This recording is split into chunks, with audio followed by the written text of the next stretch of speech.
सिखों के 10वें गुरु गोविंद सिंह के बलिदान दिवस के अवसर पर लोग उन्हें याद कर रहे हैं, उन्हें श्रद्धांजलि दे रहे हैं। केवल सिख ही नहीं बल्कि पूरे हिंदू समाज के लिए ये एक महत्वपूर्ण दिन है, क्योंकि गुरु का बलिदान किसी एक संप्रदाय, क्षेत्र अथवा विचारधारा के लिए नहीं हुआ था। उन्होंने संपूर्ण भारतवर्ष और संपूर्ण सनातन संस्कृति के लिए बलिदान दिया था। इस्लामी आक्रांताओं के विरुद्ध युद्ध में उनका साथ देने वाले बंदा सिंह बहादुर को कौन नहीं जानता, जो एक हिंदू सन्यासी हुआ करते थे और बाद में सिख योद्धा बने। गुरु की तरह ही उन्होंने भी सनातन समाज के लिए बलिदान दिया। नमस्कार, मैं अनुपम के सिंह और आप देख रहे हैं TFI यानी थिंक फॉर इंडिया। आज का दौर समाज में विष घोलने वाला दौर है।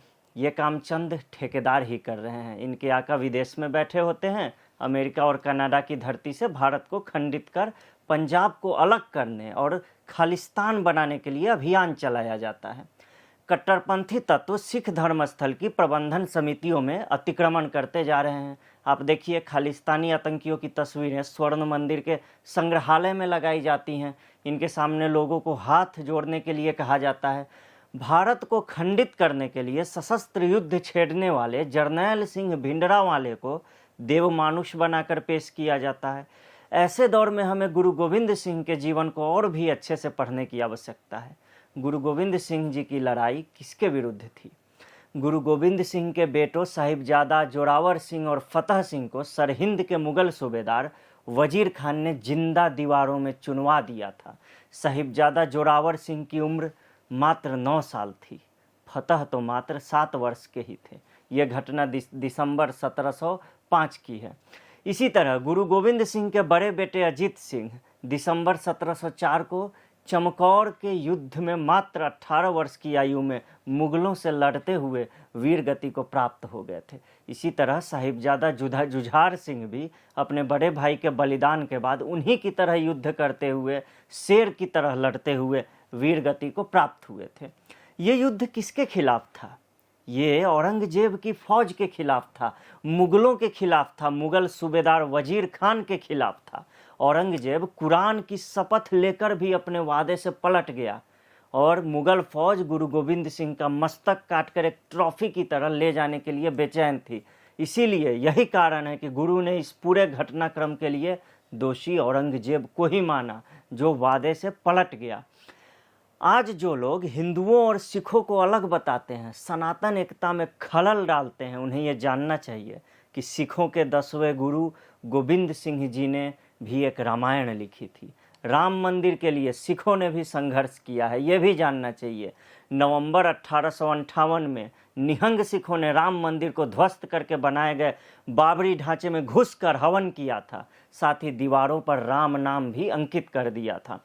इसी तरह गुरु नानक ने जिन पवित्र स्थलों का तीर्थाटन किया, उनमें अयोध्या स्थित राम मंदिर भी था। गुरु ग्रंथ साहिब में 2500 से भी अधिक बार श्री राम का नाम है, भगवान राम का नाम है। अब इसी से आप समझ जाइए कि आज ये एजेंडाधारी क्या चाहते हैं। आज के एजेंडाबाज चाहते हैं कि ये बातें न तो हिंदुओं को पता चले और न ही सिखों को। वापस आते हैं गुरु गोविंद सिंह जी की रामायण पर, जिसका नाम है रामावतार। उन्होंने 26 अध्यायों के 864 छंदों में श्री राम की कथा का वर्णन किया। इसमें उन्होंने लव कुश की कथा भी बताई है। आज सिखों और हिंदुओं दोनों को जानना चाहिए कि श्री राम के जीवन को लेकर गुरु गोविंद सिंह क्या कहते हैं, उन्होंने क्या लिखा है। वो लिखते हैं, जो यह कथा सुनाई अरु गावे, दुख पाव नहीं सोनर पावे, रन में सदा विजय सोही पावे, भूत प्रेत डाकिनी नसावे।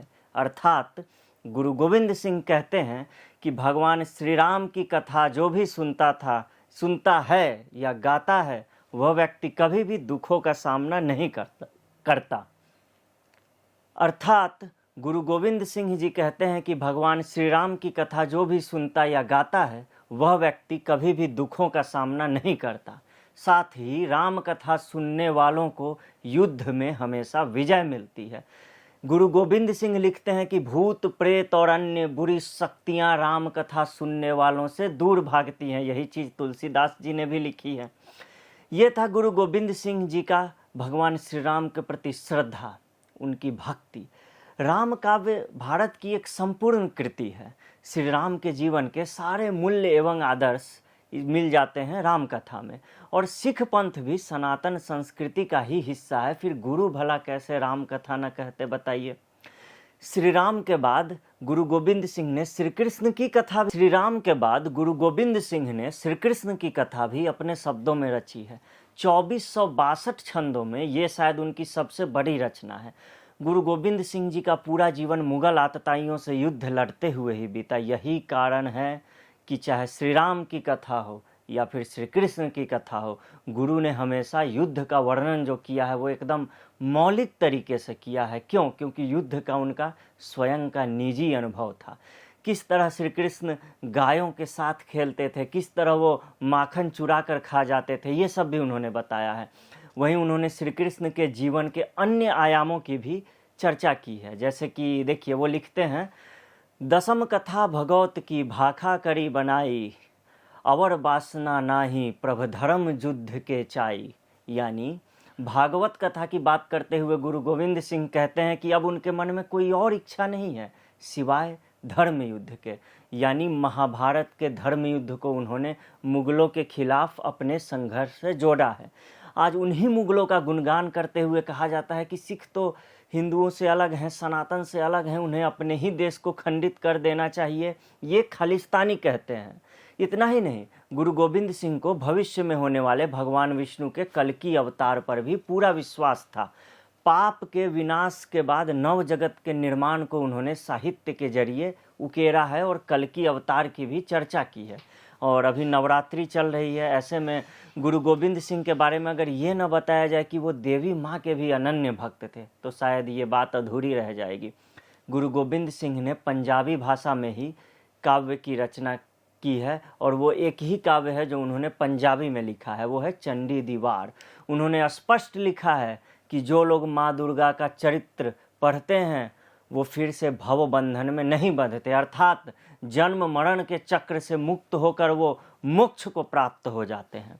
महान गुरु गोविंद सिंह श्री राम, श्री कृष्ण और माँ दुर्गा की आराधना करते हैं। ऐसे में आज के एजेंडाधारी किस मुंह से सिखों को भड़काते हुए कहते हैं कि जो हिंदू और सिख हैं उन लोगों को बांट लेना चाहिए अपने अपने देश और खालिस्तान ले लेना चाहिए।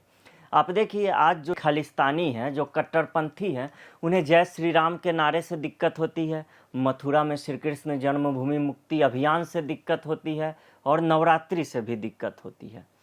तो मिलेंगे अगले वीडियो में फिर किसी नए विषय के साथ। तब तक के लिए नमस्कार। मैं अनुपम के सिंह आपसे विदा लेता हूँ। देखते रहिए TFI।